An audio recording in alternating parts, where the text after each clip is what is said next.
छत्रपदं हरो यशुः जगत पवित्र प्रगणितं करेति चेतम् तद्व्यासं तीर्थमुष्यन्ति मनसा निर्मतु सद्विच्छः।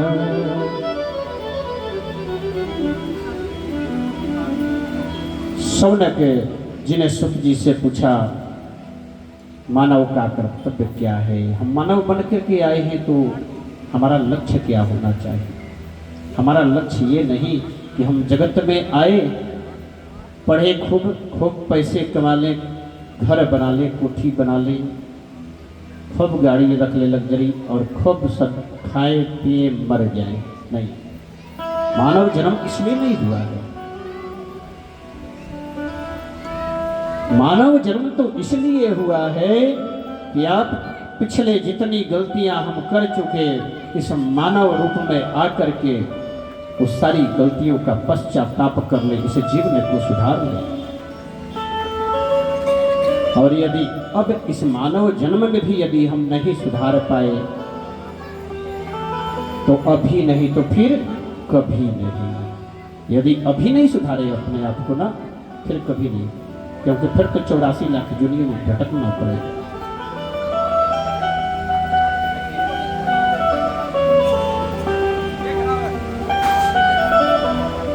सुध जी कहते हैं कि व्यास जी भागवत की रचना की। भागवत की रचना करके व्यास जी बड़े ध्यान मुद्रा में बैठे थे। भागवत तो हमने लिख दिया, लेकिन इसका प्रचार प्रसार कौन करेगा?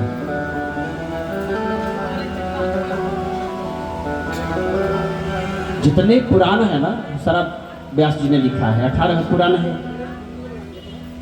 सबको व्यास जी ने लिखा है। और इतना लिखने के बाद व्यास जी के मन में शांति नहीं थी, बेचैन थे, परेशान थे। नारद जी आए और नारद जी ने उपदेश किया व्यास जी को।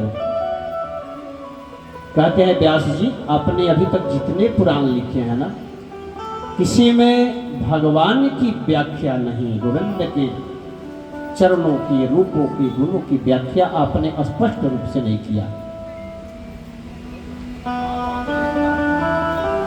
व्यास जी ने कहा, हमने 18 पुराण लिखे, संवेद संहिता है, वेद में, वो सब भगवान का ही है।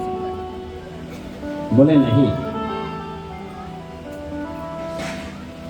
जिस पुराण में भगवान के रूप का निरूपण स्पष्ट रूप से न हो, आपने 18 पुराण लिखा, लेकिन सब में एक न एक कारण था, एक कुछ था।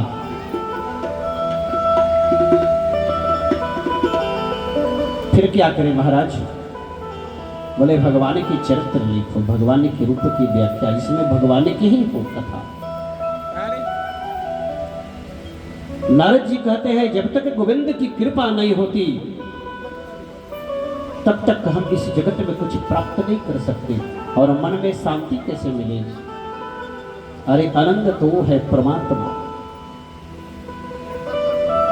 जो आनंद का समुद्र है, और उस आनंद के समुद्र से हम यदि अलग हो जाएं तो आनंद कैसे प्राप्त होगा? जो आनंद सिंधु सुख राशि, जो समुद्र है आनंद का, और उसको छोड़ करके हम इस संसार में भटकते हैं। नारद जी अपनी कथा सुनाते हैं व्यास जी से। व्यास जी, कभी मैं भी आपके जैसा, अहम पुरातित भवे भवं मुने, दास्यातु कस्याचन वेदवादिनां, निरूपतो बालकमैवे जोगिनां, शोस्त्रं से प्रवृत्ति निभवेच्छताम्। नारद जी कहते हैं कि व्यास जी, मैं पूर्व जन्म में, जब नारद नहीं था तब पूर्व जन्म में मैं दासी का पुत्र था। ध्यान से सुने, लाइट मत देखो, भगवान को देखो। लाइट तो वो रोज दिखाई देगा।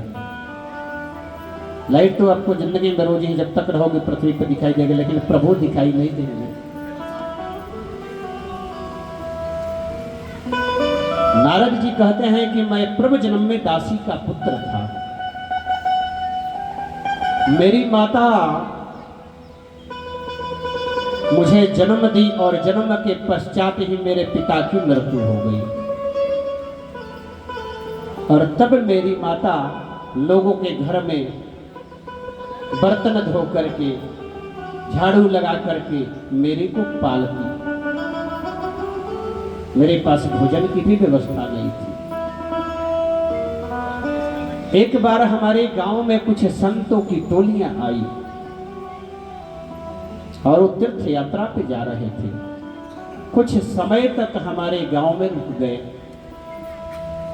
वहीं कुटिया डाल दिया महात्माओं ने और रोज सत्संग होने लगा वहां पे।